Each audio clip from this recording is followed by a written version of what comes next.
Mapalad ang bumabasa ng salita ng pula. Mapalad ang nakikinig at tumutupad. Mapalad ang nahahapis at sila ay aaliwin. Mapalad ang nagugutom at sila ay bubusugin.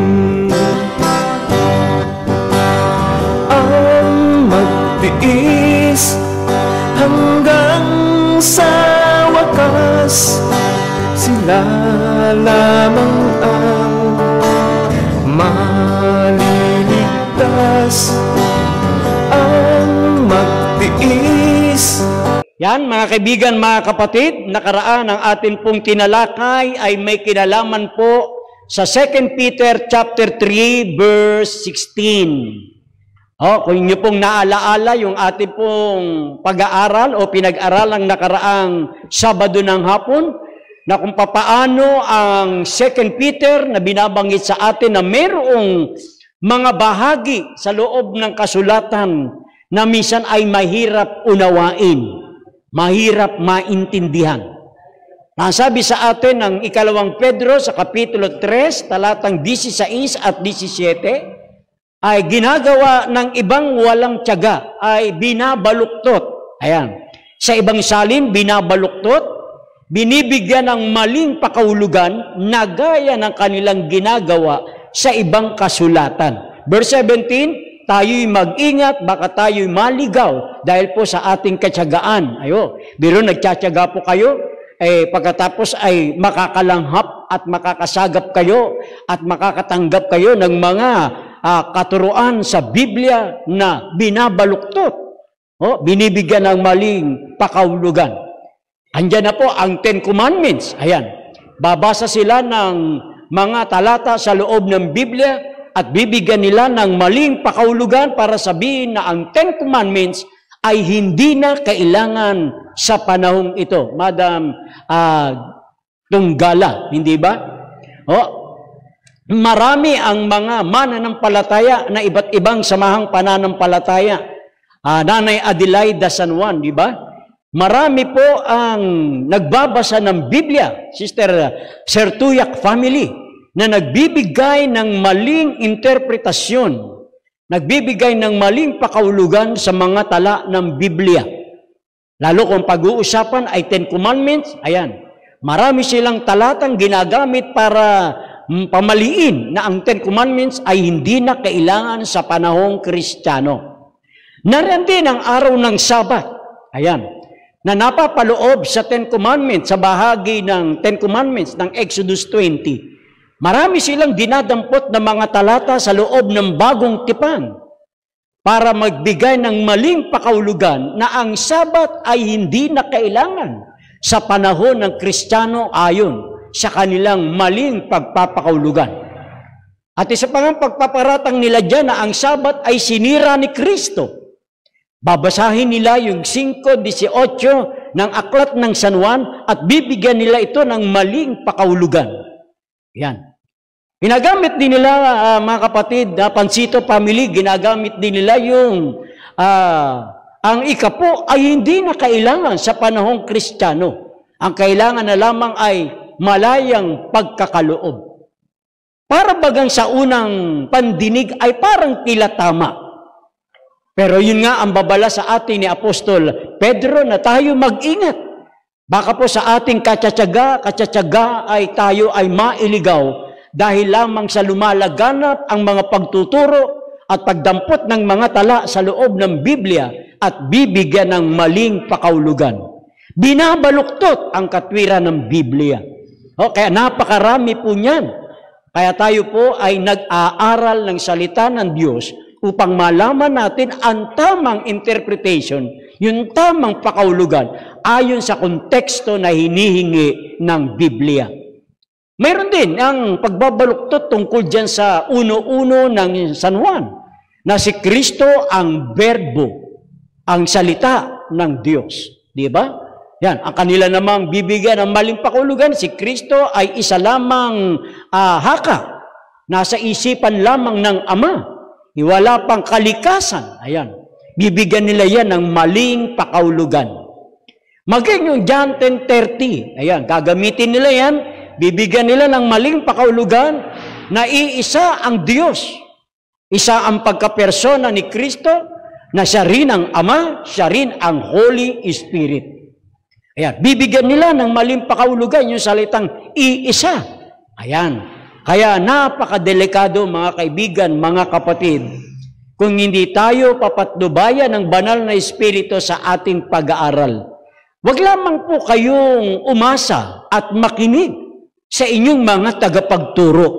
Dapat po ay matuto rin po kayong bumuklat at mag-aral ng salita ng Diyos. Tandaan po natin, ang pag-aaral ng salita ng Diyos ay hindi bara-bara. Kundi ito po ay kailangan natin na manalangin sa Holy Spirit, patnubayan ang ating isipan. Habang tayo ay nananalangin, kapatid na Ads Oleg, ay tayo ay merong kababaan ng puso, na merong mabuting layunin at mabuting mitiin. Kapag ka ganito ang ginagawa natin sa pag-aaral ng salita ng Diyos, ang Diyos ay magkakalob sa atin ng tamang pagkaunawa sa kasulatan. At meron pa ngang nagpapaliwanag na yung pagkain ng aklat ay literal. Ito po ay isang maling pagpapakaulugan na gaya ng binabanggit ng Apokalipsis, Kapitulo 10, talatang 9 at 10. Ayan. Kaya napakarami ng mga pag-aaral sa Biblia na kailangan ho nating manalangin. Huwag tayong gagawa ng hakbang na magbabasa ng Biblia para sa isang paglaban o sa isang pakikipagdebate. Ano po? Huwag natin itong pag-aaralan na ang layunin lang natin ay makipagdebate. Ay kailangan po ilagay po natin sa tama. Ayan, na mayroong panalangin.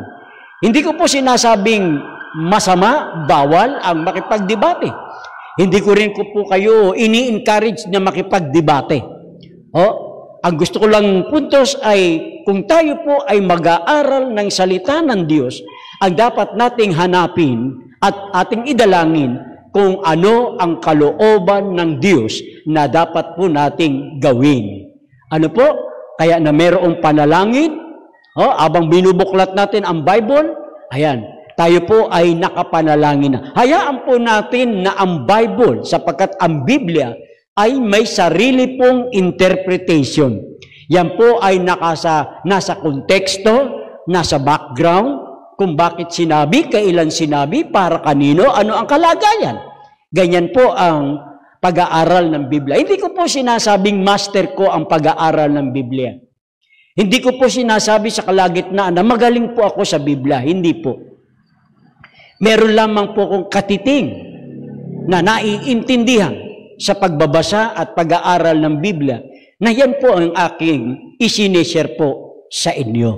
Ano po? Kaya tayo po ay nananawagan at nag-aanyaya sa mga kaibigan natin, sa mga bago pong nakikinig o sa mga nagsusuri.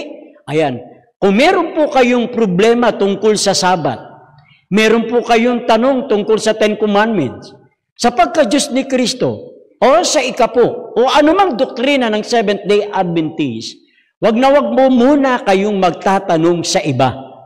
Ano ang ibig ko pong sabihin? Pag may problema kayo sa doktrina, ang tatanungin po ninyo dyan, yung atin pong mga pastor, yung pong mga litihimong manggagawa ng ating samahang pananampalataya. Kasi kung itatanong po ninyo sa ibang grupo ng pananampalataya ang ating doktrina, wag po ninyong aasahan na ang inyong iniisip ng inyong mapapakinggan ay papaboran po kayo. Maliban kung ayaw po ninyo ng aral ng Seventh-day Adventist at ang hinahanap po ninyo yung makatutugon sa inyong pansarili, ay doon lang po tayo sasala na yung inyong pakikinggan, yung gusto nyong maging pabor. Ano po? Kaya kung meron po kayong problema sa ating pananampalataya, dito po kayo magtanong sa ating samahang pananampalataya. Kasi kung itatanong po ninyo, tabi-tabi po, pasensya na po, babanggit mo na ako ng samahang pananampalataya. O, halimbawa, itatanong ninyo, talaga bang si Kristo ay tao? Okay, siyempre, gusto nyong matugunan, dahil ang inyong paniniwala, iniisip ninyo, tao si Kristo, gusto nyo matugunan ang inyong kasagutan, pag tinanong nyo sa iglesia ni Kristo yan, ay magiging pabor ang kanilang sagot sa iyo. Ayan. Sabi, tama nga pala sa INC, si Kristo nga ay tao. Bakit? Kasi yung gusto mong mangyari ay hinahanap mo sa iba. Dapat yung kung ano yung gustong mangyari ng Diyos, yun ang dapat nating hanapin. Ayaw mo nang tungkol dito sa ikapo, gusto mo, halimbawa, ay malayang handog. Parang nahihirapan ka sa ikapo, parang nalalakihan ka. Di ba? Gusto mo, handog lang. Di siyempre, itatanong mo yan sa iba kasi alam mo, ang sagot sa Adventist, talagang mayroong pagiging katiwala sa ikapo. Di hindi mo itatanong yan sa Adventist, itatanong mo sa iba. Pag tinanong mo naman yan kay kapatid na Kaeli, yung tugon yan, magiging pabor sa'yo. Ayan, doon lang mangyayari yun. Pero kung talagang naghahanap ng katotohanan ng isang tao, halimbawa, yung mga dati ng mga Adventist, mayroong kagulumihanan, mayroong pag-aalinlangan, wag po kayong magtatanong sa iba. Magtatanong po kayo sa pananampalatayang Adventist para maging makatotohanan at mabigyan solusyon ang inyong nakagulumihanan. Kasi mga nakaraang Sabado may nagtanong sa atin. Ang tanong napunta doon sa kabila. Huwag mong aasahan yung tugon nila yung gusto mong marinig. Maliban na lamang, kung yung ayaw mo sa Adventist ay gusto mong matugunan sa iba, ay doon ka lang papaboran.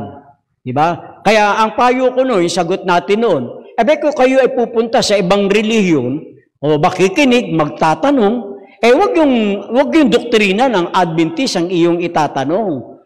Sigurado, hindi naman pwedeng sumagot sa ere kasi, halimbawa, pinuntahan nyo ng personal. Yung makaririnig nyon, walang makasasagot. Diba? Maganda niyan, balanse. Pag naitanong nyo sa iba, ibalikan nyo, itanong nyo uli sa Adventist para balanse ang inyong pakikinig at mabalanse ninyo yung mga sagot. Diba? Pero alam nyo, may payo ang Biblia. May payo. Tingnan nyo muna, bago tayo dumako sa ating pag-aaral. 7:17 ng Aklat ng San Juan. May payo si Kristo. Ito sabi sa atin. Ayan. Kung hinahanap natin yung kalooban ng Diyos, dito pinakikita ni Kristo sa atin, masusumpungan ninyo ang katotohanan. Tingnan po ninyo. Kung ang sino mang tao, ayan, tandaan po ninyo, hindi na po tinutukoy dito yung salitang sa Hudyo lang, Pagka nakabasa po kayo ng mga terminong sino man, yan po ay generally speaking, lahat po ng mga tao yan. Halimbawa, kasi may mga tao na ayaw ng 10 Commandments, ayaw ng Sabat, in-exclusive lang nila yan, sabihin, para sa Hudyo yan, para sa Israel. Pero pagka yan ay napakinggan nyo yung salitang sino man, ibinibilang yan, mga Hudyo ka man, mga Hintil ka man, Kristiyano ka man, hindi ka man Kristiyano, sakop ka na po ng salitang sino man. Ayan. Nag-iibig gumawa ng kanyang kalooban, ay makikilala niya ang turo kung ito'y sa Diyos o kung ako'y nagsasalita na mula sa aking sarili. Ayan. Kaya kung talagang hinahanap natin yung talagang kalooban ng Diyos, mismo ang Holy Spirit, aakayin po tayo niyan sa katotohanan. Sino may sabi niyang sa 1:7-17? Si Kristo po ang nagsasalita diyan. Ano po? Kaya nga, mahalaga po ay makita natin sa Biblia yung tamang interpretation. Kasi nasa context naman ho yan. Tulad halimbawa, di ba? Yung Pedro, magpatay ka, kumain. Di ba? Ikaw, gustong-gusto mong kumain. Nahanap mo na sagot niyan ay matugunan sa pangangailangan mo. Hindi mo itatanong sa Adventist yan. Kasi, pag tinanong mo sa Adventist, ay sasabihan kang hindi pa pwedeng kainin yan. Pag tinanong mo sa iba yan, pwede nang kainin, hinahanap mo yung gusto mo, papabor sa gusto mo yun. Talagang kakain ka kasi gusto mo yun, di ba, kapatid na Roy? Yan. Mami Esther Hardilesa, no? Magandang hapon. O kaya tayo, sabi ko nga noon, pag maghahanap ka ng reliyon, maghahanap ka ng fellowship, huwag mong hanapin yung gusto mo. Oo. Ang hanapin mo yung gusto ng Diyos. Ayan. No? Yung reliyon ni Kristo, yung fellowship ni Kristo, hindi yung gustong-gusto mong fellowship. Oo. Kasi pagka gusto mong fellowship, yung gusto mo lang, ako payo ko, no? Huwag ka nang pumunta sa ibang fellowship. Masaya ang sanlibutan. Kung saya lang naman ang hinahanap mo, huwag ka nang pumunta ng fellowship kasi marami kang pagbabawalan ka dyan. Maraming bagay na kukontrolin ka. Sanlibutan, walang kontrol Di ba? O, yun ay advice ko lang. Kung naghahanap ka talaga ng fellowship, ng pananampalatayang para sa Diyos, ay gawin mong patnubay ang 7:17 ng aklat ng San Juan. Pagka ganyan ang iyong motibo, dadalhin ka ng Holy Spirit sa buong katotohanan. Ayan. Kaya, ang atin pong pag-aaralan ngayong hapon ay isa pa rin sa maling pagpapakahulugan doon sa salitang wala kayo sa ilalim ng kautusan, kundi nasa ilalim ng biyaya. Alam po ninyo, pagka ang tao ay nagbabasa ng Biblia, lalo na may fellowship na siya, may reliyon na siya, may inaaniban na siya, pag napapakinggan niya itong salitang wala kayo sa ilalim ng kautusan, kundi nasa ilalim ng biyaya, ang mentalidad nito ayan, wala na tayo sa 10 Commandments. Ang sabi kasi ng Biblia, wala na kayo sa ilalim ng kautusan. Para bagang lumalabas, pag napakinggan ng tao, wala na kayo sa ilalim ng kautusan, kundi nasa ilalim ng biyaya. Parang lumalabas dito, ay hindi na nga kailangang sundin ang 10 Commandments. Hindi na nga kailangan sundin ang pagiging katiwala sa pananalapi. Hindi na nga kailangan sundin ang pagiging katiwala sa kalusugan. Kapag nakakabasa sila ng salitang wala kayo sa ilalim ng kautusan, kundi nasa ilalim ng biyaya. Para bagang pag kayo ay nasa ilalim ng biyaya, ay para bagang ang tao wala nang gagawin, wala nang susundin, kundi tanggapin lang ang biyaya, sapat na. Parang ganun, ano? Pagka naririnig nila yung kautusan, naririnig nila yung biyaya. Pero bigyan muna natin ng kaunting pagpansin. Ayan. Pansinin muna natin. Kasi alam ninyo yung salitang wala kayo sa ilalim ng kautusan, mayroon pong iba't ibang kahulugan yan sa loob po ng Biblia. Sa katunayan yan, maraming talata sa loob ng Biblia. Ang mababasa niyong wala kayo sa ilalim ng kautusan. Yan ay po ay atin pong sama-samang tutuklasin ngayon pong hapon. Kung mabibitin man ho tayo, pwede naman itong gawin nating part 2. Kaya lang, sa June 18, maaaring wala ho tayo kasi meron pong district fellowship ang Cavite. Gagawin po yan sa Windward.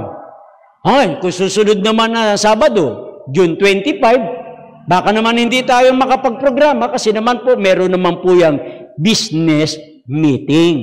O kaya pasensya na po kayo kung medyo hindi agad masusundan ang atin pong pag-aaral. Ito po ay binibigyan ko lamang po ng daan. Baka subaybayan po ninyo. Bakit wala yung programang Si Kristo ang Katugunan? Yun na nga po, binanggit na po natin yung mga aktibidades na magaganap sa 2 Sabado. Pero antabayanan lang po ninyo, baka naman bago mag-business meeting, baka naman makapag-programa muna tayo. Kaso, mga alanganin na po yan. Ano? Ayan. Ngayon, alamin muna natin yung bukod yung salitang under the law, under the grace.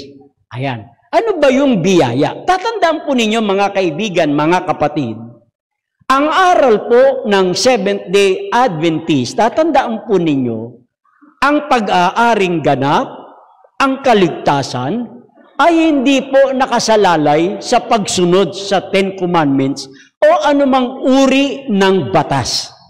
Tandaan po ninyo, ang batas na ibinigay sa bundok ng Sinai, na ibinigay ng ating Panginoong Jesucristo, ay humigit kumulang na 613 mga batas Mama, kakapatid na Nanette Easy. Ano po? Nung ibigay po ang iba't ibang uri ng batas ni Kristo sa bundok ng Sinai, humigit kumulang 613. Ito po ang magiging pamantayan sa pamumuhay ng mga Israelita o ng mga Hudyo. Tayo po bilang mga espiritual na mga Hudyo, spiritual Israel, bayan ng Diyos na nanlabi, naniniwala po tayo na ang kautusan ay hindi makapagliligtas. Ang kautusan ay hindi po makapag-aaring ganap. Ang kautusan ay hindi po makapag-aalis ng kasalanan. Ayan po ay pinagpapauna nating sinasabi na ang kautusan ay wala pong bisa, wala pong saysay sa taong makasalanan para magkaroon ng kaligtasan o ariing ganap. Hindi po ang kautusan. Nililinaw lamang po natin para makita ng mga mambabasa ano ba ang ibig sabihin ng under the law and under the grace. Ayan. Kaya tatandaan po ninyo, naging issue, naging problema ng mga Hudyo o mga traditional na mga Hudyo ay malimit silang sumandal sa mga kautusan. Katulad na nga nangyari sa Jerusalem na merong mga Hudyo, merong mga Hintil na naging Kristiyano ay ayaw nilang tanggapin kung maliban kung na sila'y magpatuli. Ayan, isa yan sa mga issue na kanilang pinag-uusapan na yan naman ay nakatala sa Kapitulo 15 ng Aklat ng Mga Gawa. Mapapansin po ninyo, yung isang uri ng kautusan ng pagtutuli ay naging issue nila ng panahong yan. Kaya dito sinasabi na natin, pinagpapauna na natin, anumang uri ng kautusan na umiiral hanggang sa panahon ng bagong tipan ay hindi po makapag-aaring ganap. Hindi po makapag-aalis ng kasalanan. Hindi po makapagbibigay katwiran sa paningin ng Diyos. Ano po? Yan po ay pinagpapauna natin para maintindihan ng mga kaibigan natin na tayo ay hindi naligtas sa pamagitan ng kautusan. Hindi po. Kinaklaro ho natin. Sana po ay maintindihan tayo, maunawaan tayo ng ating mga kaibigang nagsusuri at sumusubaybay sa programang si Kristo ang Katugunan. Ngayon, dahil hindi makapagliligtas, hindi naman ibig sabihin, ay labagin na natin. Ayan.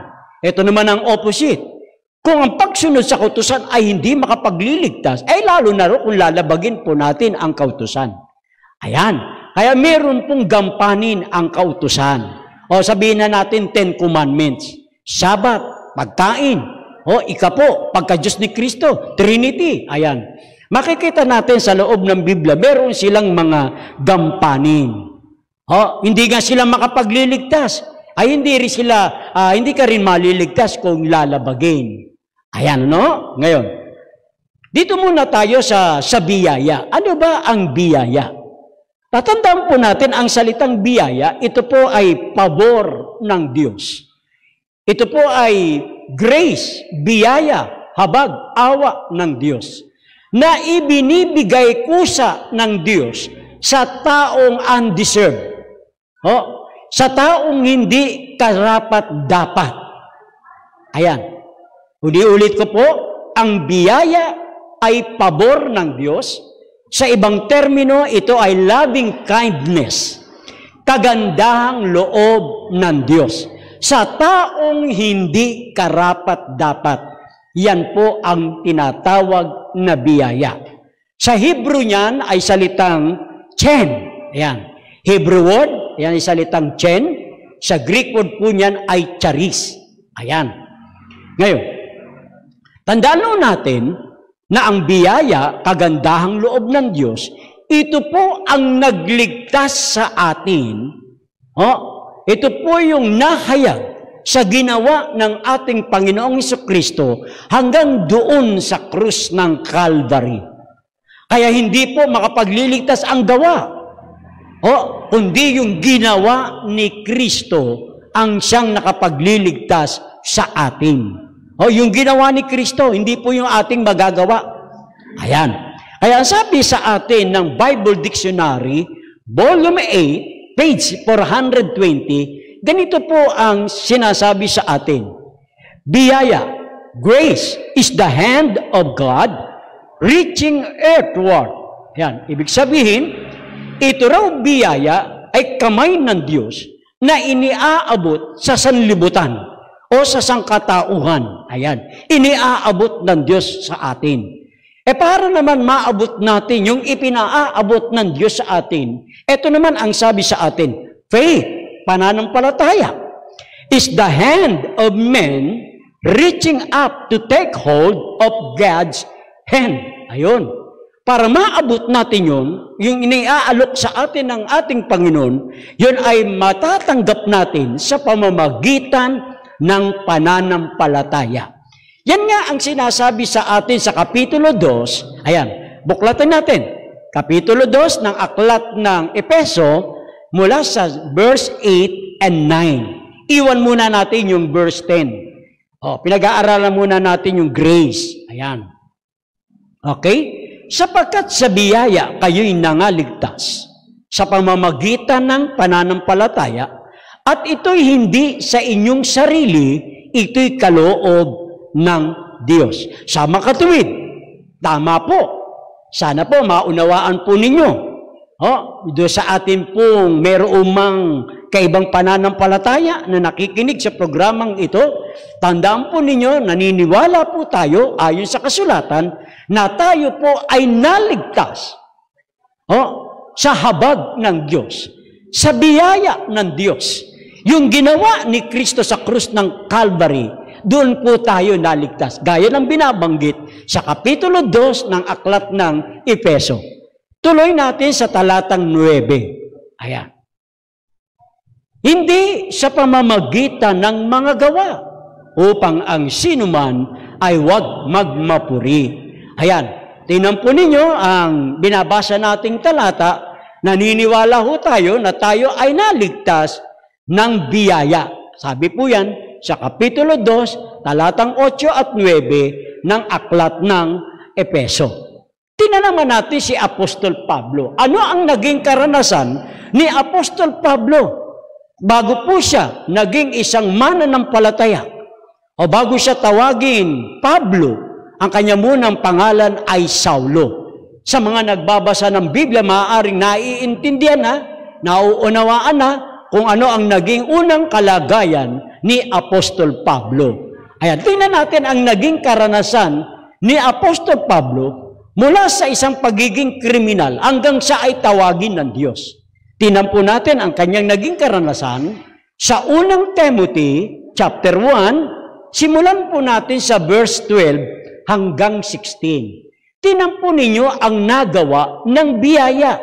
Ayan, ito'y nangyari kay Apostol Pablo. O nung una, tinatawag na Saulo. Ayan, nagpapasalamat ako sa kanya na nagpapalakas sa akin kay Kristo Jesus na Panginoon natin, sapagkat ako'y inari niyang tapat.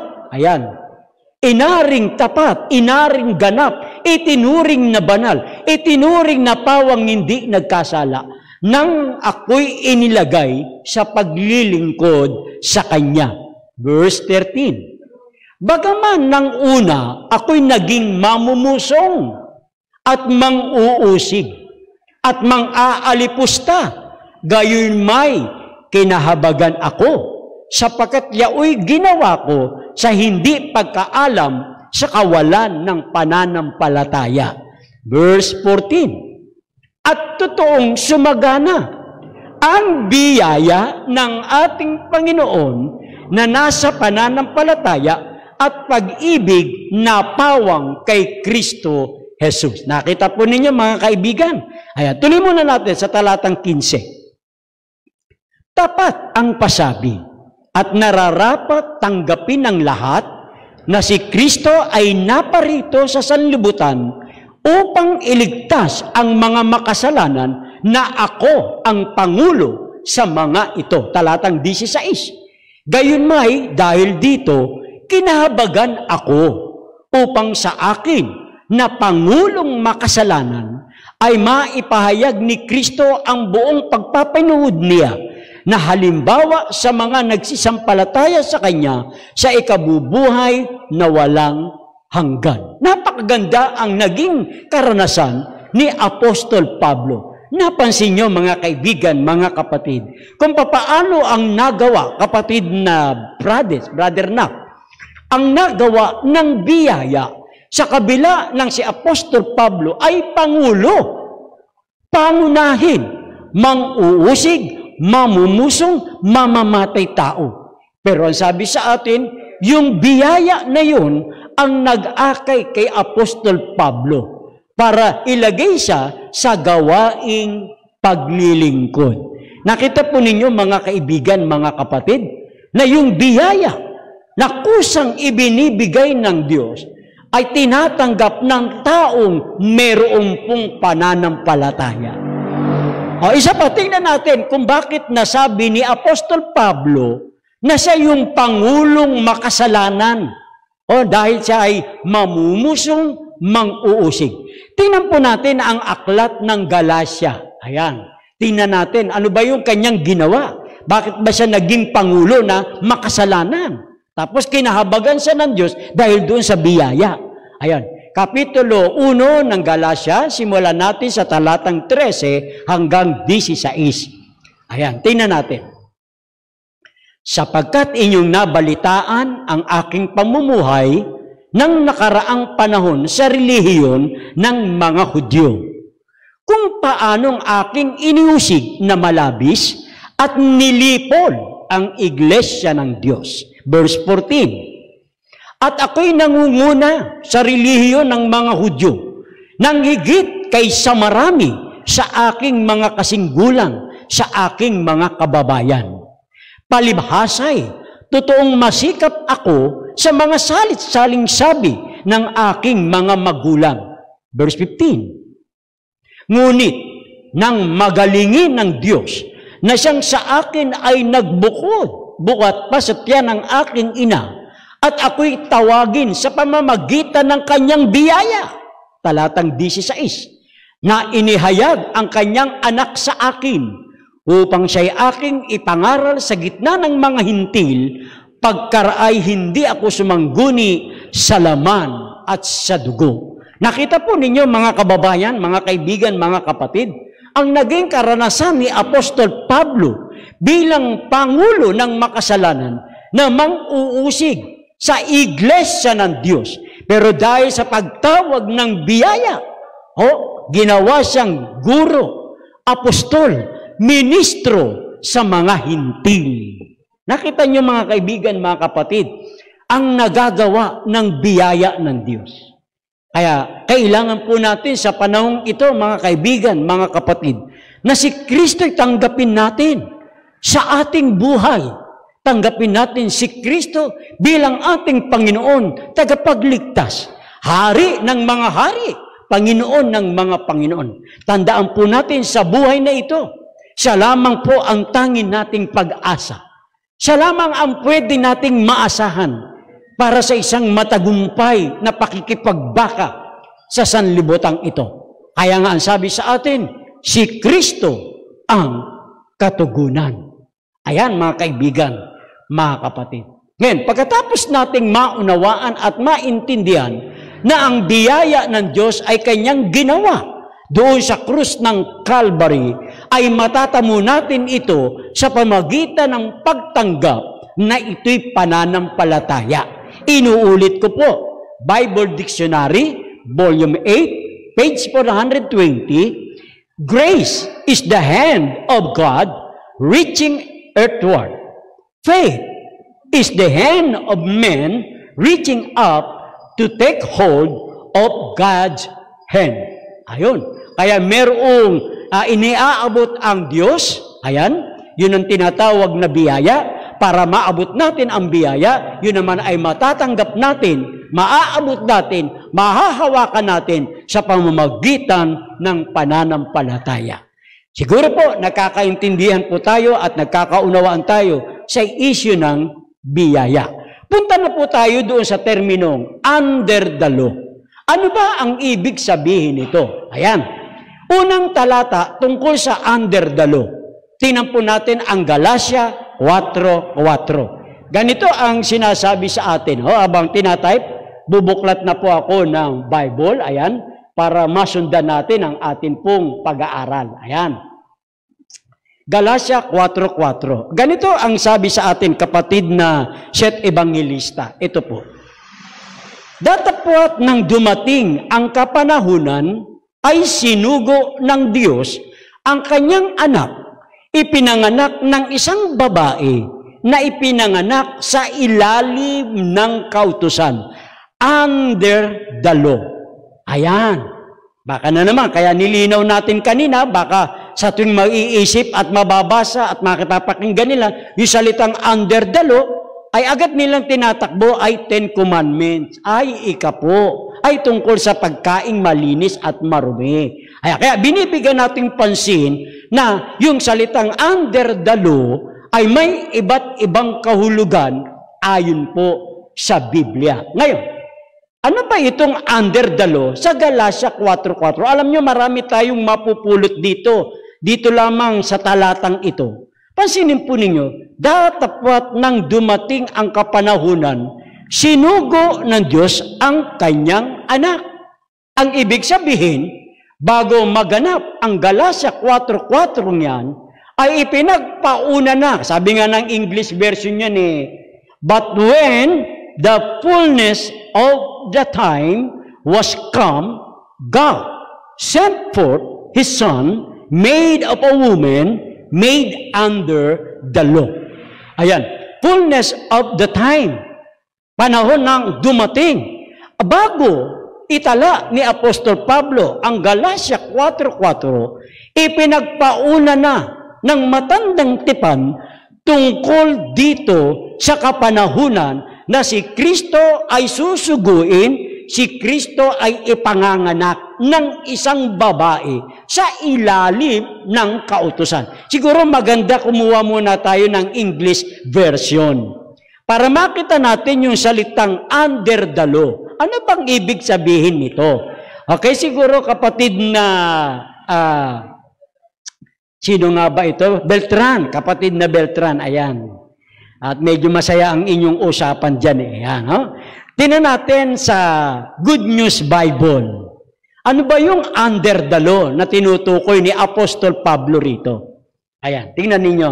Diyan muna tayo sa isang salin. Good News Bible. Galatians 4:4. Ayan.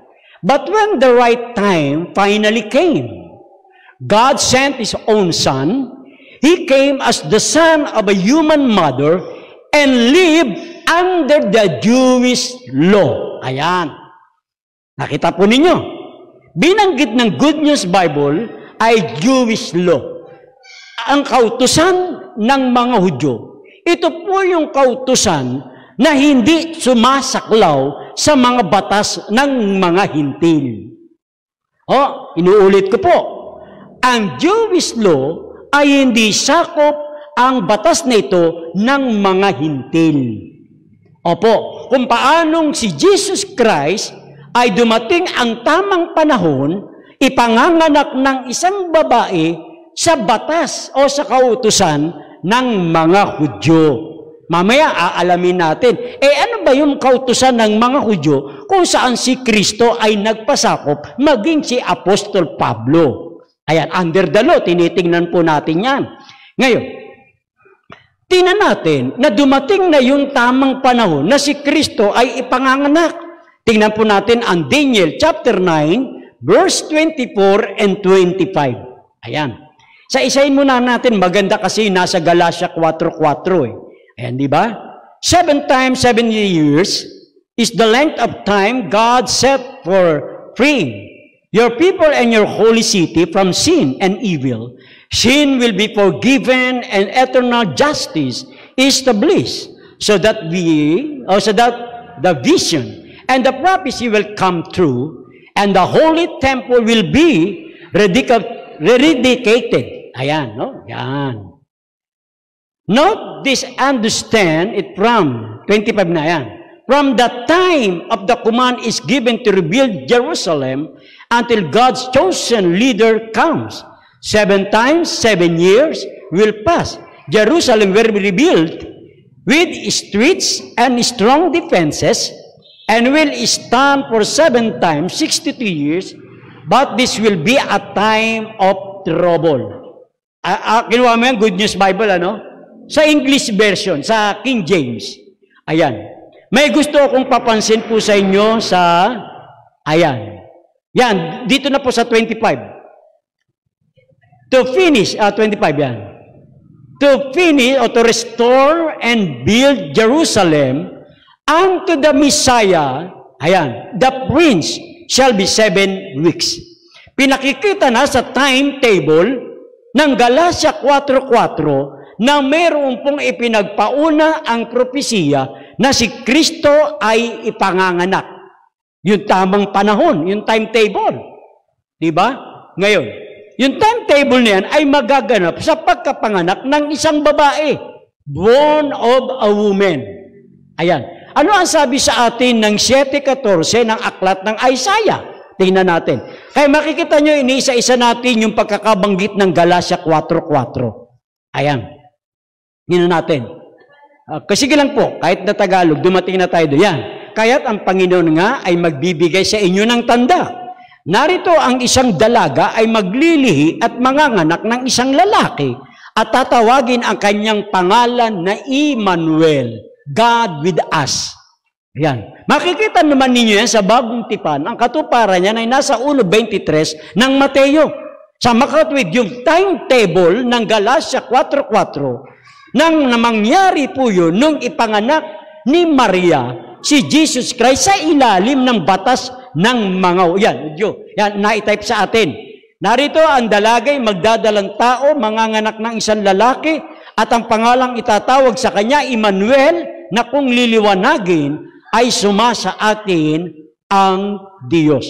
Ayun, yung salitang Emmanuel.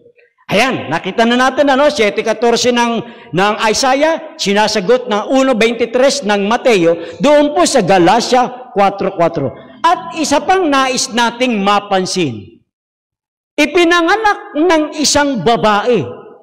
Ayan, ibig sabihin, si Kristo po ay mayroong dual nature. Sana maintindihan po ito ng ating mga kaibigan. Sa Galatia 4:4, na balikan mo kapatid na Beltran yung Galatia 4:4. Ayan. Sa English version mo ilagay. Thank you po, pasensya na po, ha? Ayan. But when the right time finally came, God sent His own Son. He came as the son of a human mother and lived under the Jewish law. Tandaan po ninyo, kung si Kristo po ay katutubong tao, ay bakit kailangan pa siyang ipanganak para maging tao? Nakita ninyo, mga nagsusuri, mga taga-subaybay. He came as the son of human mother and lived under the Jewish law. Pinanganak ng isang babae. Kung siya po ay katutubong tao, ay hindi na po kailangang ipanganak ni Maria kasi susuguin siya ng Diyos Di ba? God sent His own Son. Napansin mo ba yun, kaibigan? Na si Kristo ay susuguin ng Ama. Ibig sabihin, dito si Kristo ay lumalabas na mayroong dual nature. Son of man and Son of God. Siya lang po ang meron nun. Merong pagkatao, merong pagka-Diyos. Tinatawag po yan ng Zoe, saka Psyche. Yung tinatawag na buhay ni Jesus na namatay, yun ang Psyche. Yung buhay na hindi ikinamatay ni Kristo, yun ang Zoe. Yun po ang inaalok sa atin, yung eternal life. Napansin niyo, mga kaibigan, mga kapatid? Kaya, susuguin o sinugo ng Diyos yung kanyang anak. Dadaan sa sinapupunan ni Maria. Kaya merong dual nature. Pagka-Diyos at pagkatao. Yung pagkatao ni Kristo, ginawa. Pero yung pagka-Diyos ni Kristo, katutubo yun. Ayan, sana maintindihan po ninyo yung Galatia 4:4. Kung siya po ay talagang tao, ay hindi na kailangang ipanganak ni Maria. Bakit ipanganganak pa ni Maria kung talaga namang katutubong tao na? Di ba? Yan po ang nasa Galatia 4:4. Ngayon, under the Jewish law, ano ba itong kautusan ng mga Hudyo? Tatandaan po ninyo, talaga po yung sa 613 mga iba't ibang uri ng batas. Totoo po na may mga batas na ginawa para sa kanila. Hindi para sa mga hintil, hindi para sa ating panahon. Katulad natin, halimbawa, meron tayong batas na hindi sakop ang Amerika, hindi sakop ang Hapon, hindi sakop ang China. Meron din batas ang Amerika na hindi sakop ang Pilipinas. Hindi sakop ang Chinese, hindi sakop ang Japanese. Ganun din po sa Israel o sa mga Hudyo. Sa makatuwid, ito pong under the law, hindi po ito tumutukoy sa Ten Commandments. Bagamat ang Ten Commandments ay pangbuong sansinukob. Ayan. Kaya ang pinag-uusapang under the Jewish law, yun ito'y para lamang sa kanila. Hindi para sa hintil, hindi para sa atin. Halimbawa, tingnan natin. Kapitulo ng Awit 147, verse 19 at 20.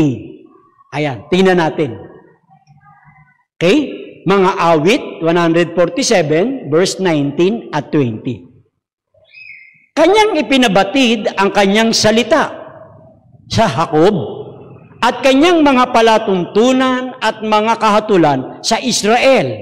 Verse 20. Siya'y hindi gumawa ng gayon sa alinmang bansa at tungkol sa kanyang mga kahatulan na hindi nila nalaman, purihin ninyo ang Panginoon. Nakita po ninyo?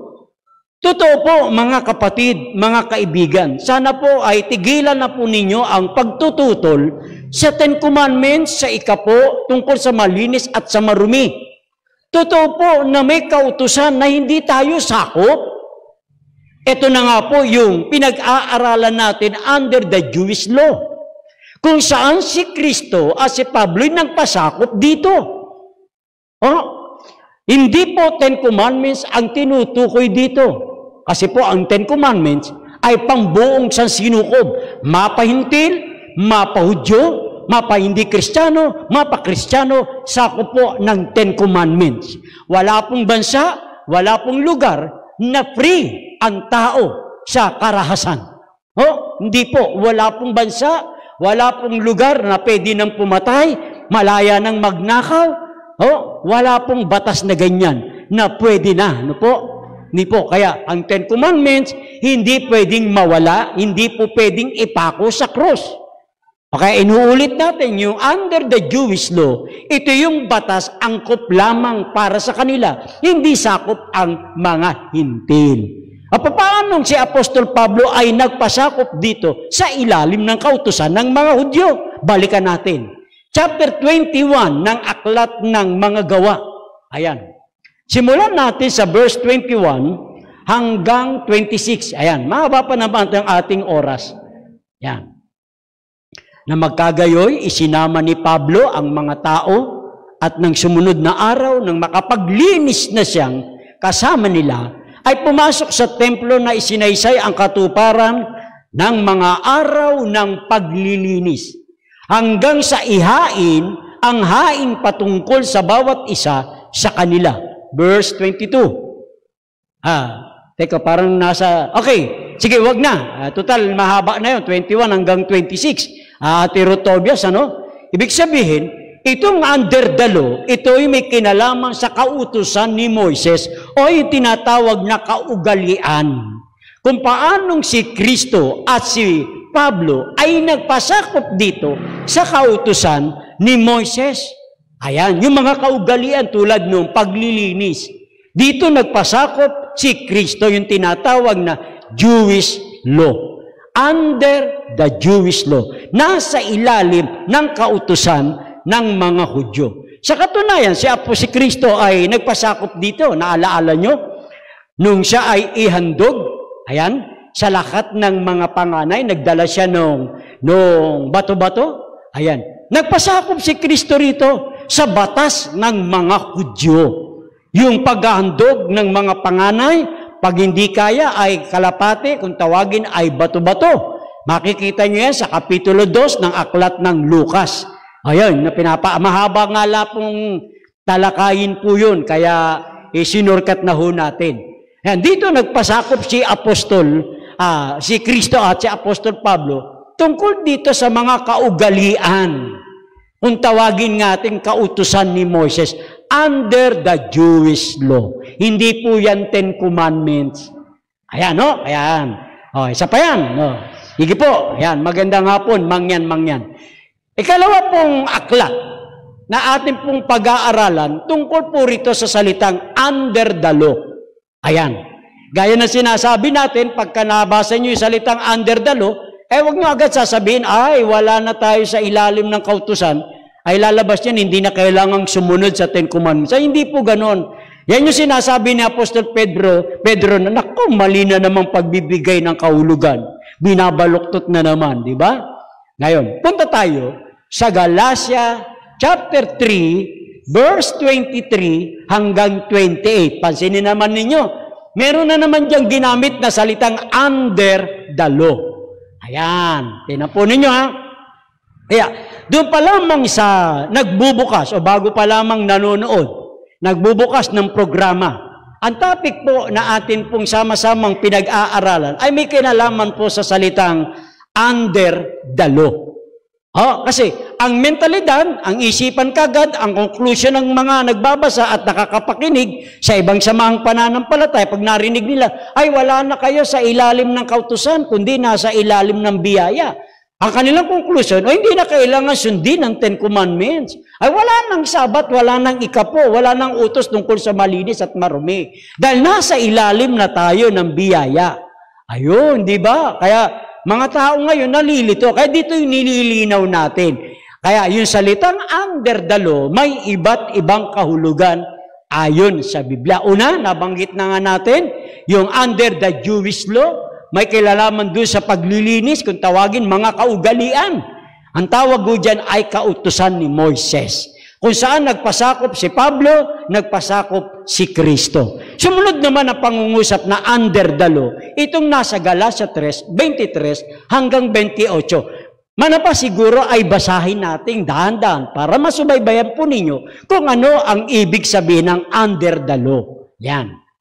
Ngunit, bago dumating ang pananampalataya, ay nabibilanggo tayo sa ilalim ng kautusan na nakukulong tayo hanggang sa ang pananampalataya ay ipahahayag pagkatapos. Talatang 24.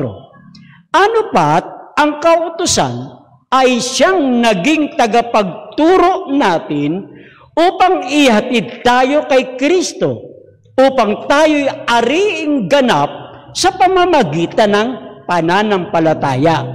Talatang 25. Datapwat, ngayon dumating na ang pananampalataya, ay wala na tayo sa ilalim ng tagapagturo, yun ay yung sa ilalim ng kautusan. Yun. Talatang 26. Sapagkat kayong lahat ay mga anak ng Diyos sa pamamagitan ng pananampalataya kay Kristo Jesus. 27. Sapagkat ang lahat na sa inyo ay binautismohan kay Kristo, ay ibinihis si Kristo. Talatang 28. Walang magiging Hudyo o Grego man, walang magiging alipin o malaya man, walang magiging lalaki o babae man, sapagkat tayong lahat o kayong lahat ay isa kay Kristo Jesus. Ngayon, balikan ho natin. Napansin ninyo yung buong talata ng Kapitulo 3 ng Aklat ng Galatia? Na nasabi dyan, ay tayo ay nakukulong ng kautusan hanggang sa dumating ang pananampalataya na ang kautusan ay naging tagapagturo o tayo'y inihatid nito kay Kristo. Alam ba ninyo yung salitang nasa ilalim ng kautusan? Ayan, tatandaan po ninyo, maging yung tagapagturo. Alam mo ba ninyo yung, tingnan muna natin, Sister Beltran. Sa English version, dito sa 3, 23, 24, 25. Sa English version muna tayo. Ayan, para makita natin yung ibig sabihin dyan Apostol Pablo. Yan. Nitignan ko rin po yung aking Biblia para makita ko rin kung tama. Yan. Now, 23 muna tayo. 23. Hanggang 25 lang ha. Ayan. But before the time for faith came, the law kept us all locked up as a prisoners until this coming faith should be revealed. Ayan. And so the law was in charge of us until Christ came in order that we might then be put right with God through faith. Now the time for the faith is here. The law is no longer in charge of us. Sa Good News Bible mo ba kinuha? Doon tayo sa King James. King James tayo. Balikan natin. Pasensya na po kayo. Maganda yung tinitingnan natin yung bawat version. But before faith came and we were kept under the law, ayan, under the law, shut up unto the faith which should afterwards be revealed. 24. Wherefore the law was our schoolmaster, to bring us unto Christ, that we might be justified by faith. Ayan, under the law, schoolmaster. But after the faith is come, we are no longer under a schoolmaster. Okay, sana po ay naintindihan po ninyo ko marahil. Yung pong kautusan, sabihin na natin po, generally, kung yan man ay civil, yan man ay dietary law, yan man ay ceremonial law, yan man ay moral law, lahat po yan ay tumutukoy kay Kristo. Ayan. Inihahatid tayo niyan kay Kristo. Ang tawag ko dyan, schoolmaster. Ano ba ibig sabihin sa Grego ng schoolmaster? Sa Grego po niyan ay paidagogos. Anong ibig sabihin ng paidagogos? Yan po ay taga-akay. Yan po ay taga-patnubay. Hindi po siya teacher. Ang tawag po dyan sa salitang teacher, didaskalos. Yan. Ang Ten Commandments, civil law, moral o ceremonial law, hindi po siya teacher. Kundi siya po ay tinatawag nating tutor o guardian, schoolmaster, pedagogos sa Greek. Ibang-iba po yan sa salitang teacher. Ang teacher po, si Kristo. Ayan, natatandaan po natin ha. Yung Ten Commandments, ceremonial law, civil law, si Kristo po ang may akda. Ayan. Si Kristo po ang guro ng kautusan na kanyang ginawa o ibinigay sa bundok ng Sinai, sa pangangasiwa ng kanyang lingkod na si Moises. Ulitin ko po, ang salitang schoolmaster, pedagogos, ang salitang teacher, didaskalos. Ayan, si Kristo po ang teacher, ang pedagogos, yung mga batas. Yung mga batas po yan po ay nagtuturo tungkol kay Kristo. Pero pansinin po ninyo, pagdating ng kay Kristo na tayo, ayan napansin nyo, nang dumating na tayo kay Kristo sa ilalim ng pananampalataya, wala na tayo sa schoolmaster. Hindi po pinag-uusapan dyan 10 Commandments na naman. O bakit kaya kapatid na Linsky, bakit hindi 10 Commandments? Sa buong konteksto ng Galatia chapter 3, pag inangat po ninyo ang verse 19, kasi nasa 23, 24, 25, 26, 27, 28, 29. Itaas muna natin sa verse 19. Ayan, tingnan natin. Apo, Tagalog muna tayo. Ayan.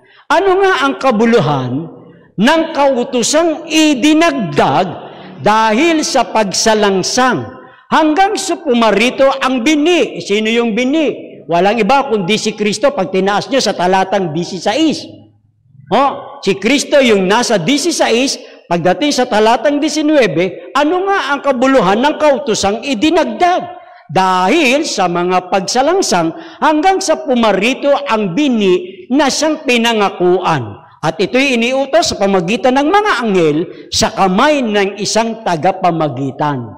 Ayan, pansinin po ninyo itong ating pinag-uusapan.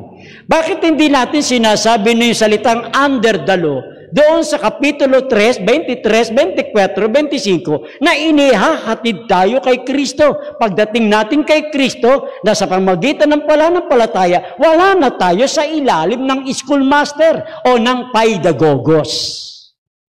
Ayan. Huwag niyong isasama sa talatang ito ang 10 Commandments. Ang ibig bang sabihin, pag tayo'y na kay Kristo na, ayan, eto na po, ang analysis. Dumating na tayo kay Kristo, inilapit na tayo ng kautusan kay Kristo. Halimbawa, sige po, pansamantala. Pansamantala, ibigay ko muna yung hilig po ninyo. Halimbawa, itinuro tayo ng kautusan. Sabihin na natin kasama 10 Commandments. Inihatid tayo kay Kristo. Ayan. Pagdating natin kay Kristo sa ilalim ng pananampalataya, ang ibig bang sabihin, wala na tayo sa kautosang 10 utos? Hindi na kailangang susundin ang 10 Commandments, na kay Kristo na tayo? Ganun ba ang ibig sabihin nun? Lalabagin na ba yung utos na, huwag kang magkakaroon ng ibang Diyos sa harap ko, dahil na kay Kristo na tayo, hindi ba? O dahil tayo nasa ilalim na ng biyaya, nasa ilalim ng pananampalataya, na kay Kristo na tayo, inihatid na tayo kay Kristo, lalabagin ba natin yung magkakaroon tayo ng ibang Diyos-Diyosan? Di ba? O, na kay Kristo na tayo, ay lalabagin ba yung utos natin na luluod tayo sa larawan? Di ba? Hindi rin? Yun. Kaya maliwanag po, na kahit na tayo na kay Kristo na, hindi nangangahulugan na hindi na natin susundin ang 10 Commandments o yung mga batas na umiiral hanggang sa panahon natin ngayon. Ngayon, ito na po ang tamang pagpapaliwanag. Ano po ba yung kautusan na inihahatid tayo kay Kristo? Ayan. Walang iba kundi yung kautusang idinagdag dahil sa pagsalangsang. Pasinin niyo muna itong terminong ito. Bakit iba'y tinawag na idinagdag ang kautusang pagsalangsang? Ang ibig sabihin ba nito, may naunang kautusan at may nahuling kautusan? Kung bakit may tinawag na idinagdag ang kautusan, ay opo. Bakit po? Kung merong pagsalangsang, dahil idinagdag ang kautusan pagsalangsang, ang ibig sabihin, may naunang kautusan na sinalangsang. Tama po ba? Baka nalilito po kayo. Inuulit ko po, ang ibig sabihin, idinagdag ang kautusan dahil sa pagsalangsang, nangangahulugan, may naunang kautusan na sinalangsang. Kaya nagkaroon ng karagdagang kautusan. Aalamin natin mamaya na ang kautusang ito, itinuturo tayo nito kay Kristo. Ayun. Sana po, nagkakaintindihan ho tayo. Ayan, ngayon, tingnan natin. Ano ba itong under the law? Ano ba itong schoolmaster, pedagogos, na inihahatid tayo kay Kristo? Na kautusang idinagdag dahil sa pagsalangsang. Nangangahulugan, bago dumating yung idinagdag na kautusan dahil sa pagsalangsang, may nauna munang kautusan. Bakit po? Kasi kung walang kautusan, wala ring pagsalangsang. Kung walang kautusan, hindi ibinibilang ang kasalanan. Tingnan muna natin yan. Yan dalawang aklat na yan, o dalawang talata. Roma Kapitulo 4, talatang 15. Saka Roma 5, talatang 13. Dito muna tayo sa 4:15 ng Roma. Ayan. Sapagkat ang kautusan ay gumagawa ng galit. Datapat kung saan walang kautusan, ay wala ring pagsalangsang. Chapter 5, verse 13. Hindi ibinibilang ang kasalanan, ayan, hanggang sa dumating ang kautusan. Ngunit hindi ibinibilang ang kasalanan kung walang kautusan. Sama katuwid, pansinin po ninyo, bago dumating ang kautusang idinagdag dahil sa pagsalangsang, mayroon na munang naunang umiiral na kautusan, walang iba kundi ang 10 Commandments. Napansin po ninyo? Hindi ibinibilang ang kasalanan kung walang kautusan. Umiral na po ang kautusan. Kaya dumating yung tinatawag na idinagdag dahil sa pagsalangsang na itinuturo tayo nito tungkol kay Kristo. Siguro nagigets nyo na ano po ang ibig kong tukuyin. Ayun, para makita natin, ano ba itong kautusang idinagdag? Dahil sa pagsalangsang. Kung may nauna ng kautusan ng Ten Commandments na isinalangsang, tapos may kautosang idinagdag dahil sa pagsalangsang. Ano po ba yan? Tingnan po ninyo. Chapter 4 ng Aklat ng Leviticus, magmula sa talatang 27 hanggang 29. Ayan, tingnan natin.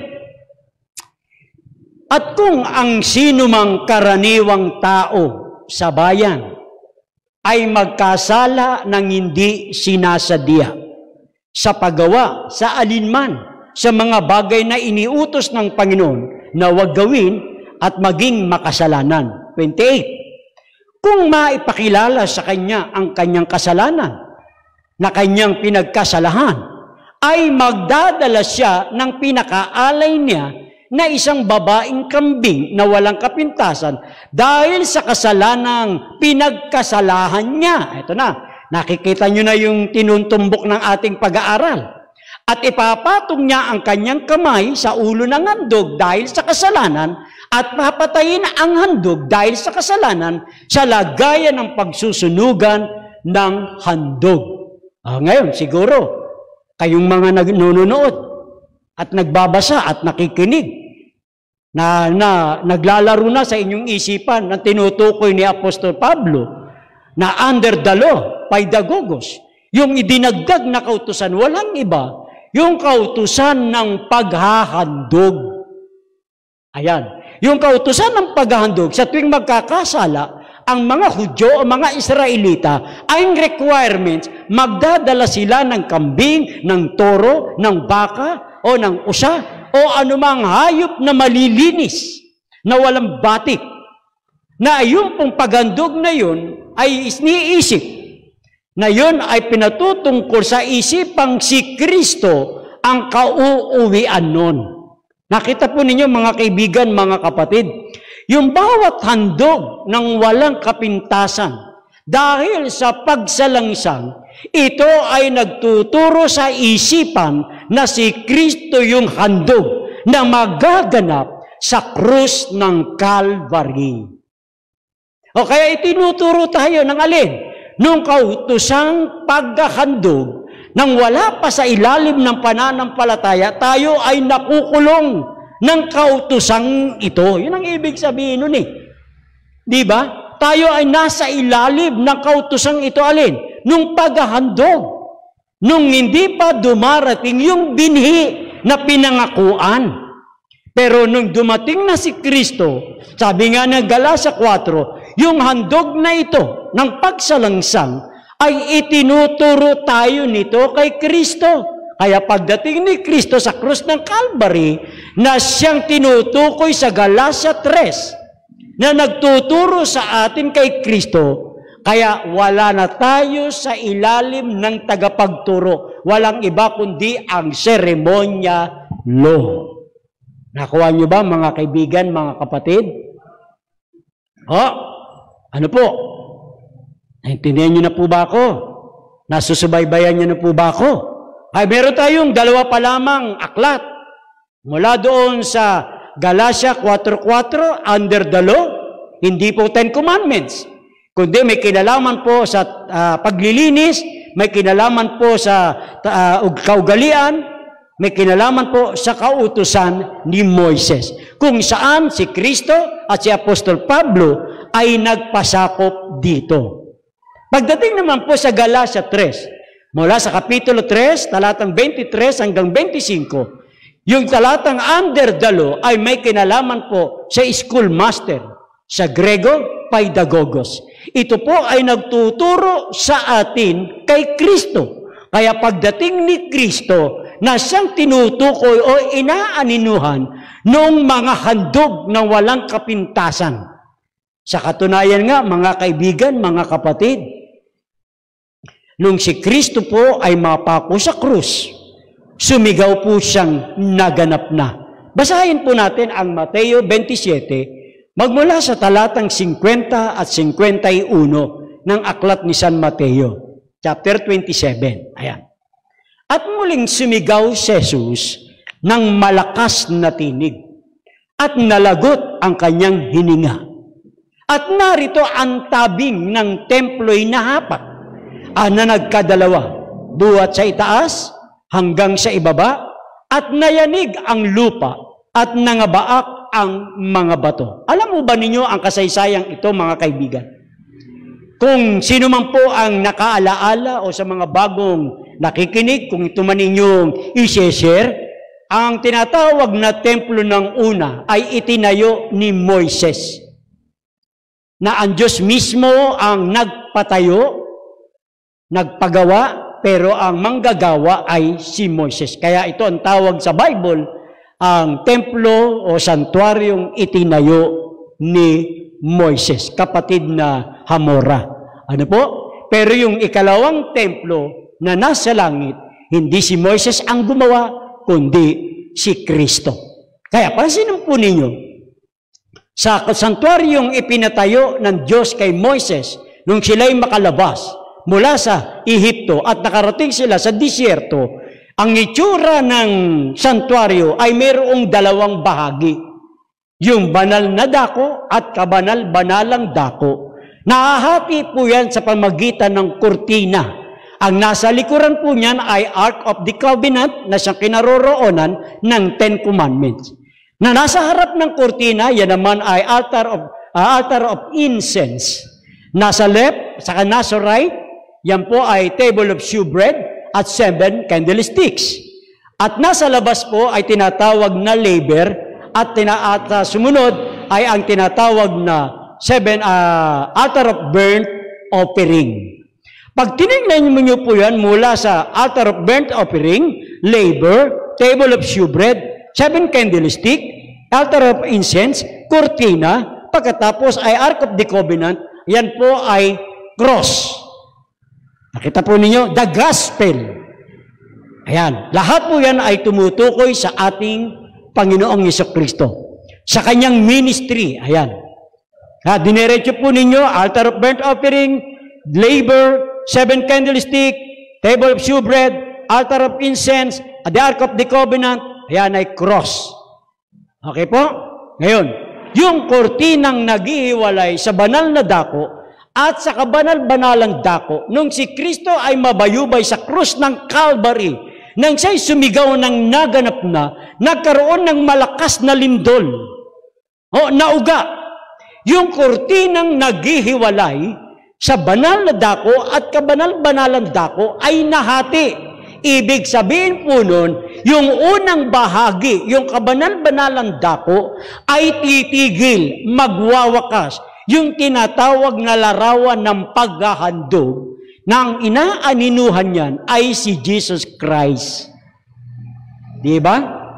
Kaya nung sabihin ni Apostol Pablo, nung nakukulong tayo sa ilalim ng kautusan, anong kautusan? Seremonya. Na ang kautosang seremonya ay tayo'y inilalapit, schoolmaster, paidagogos, itinuturo tayo kay Kristo na siyang binhi. At nung tayo'y na kay Kristo na, dahil sa pananampalataya, wala na tayo sa ilalim ng tagapagturo ang seremonyalo, sapagkat si Kristo na ang kinauuwian. Sa katunayan po niyan, alam po ninyo, nung panahong isinasagawa ang seremonya, isang saserdote ang may hawak-hawak ng lamb, may hawak-hawak na handog, ng kanya pong sasaksakin, papatayin ang kordero. Tamang-tama naman, nang si Kristo'y sumigaw sa krus ng Calvary, nauga ang templong itinayo ni Moises. At yun po ay nawasak. Tumakas ang kordero, nalaglag ang punyal. Nalaglag yung kutsilyong itatarak sa kordero. Bakit po? Tigil na po. Tapos na. Wakas na po. Kaya wala mo na po tayo sa under the law ng seremonyalo. Mapalad ang bumabasa ng salita ng pula. Mapalad ang nakikinig at tumutupad. Mapalad ang nahahapis at sila ay aaliwin. Mapalad ang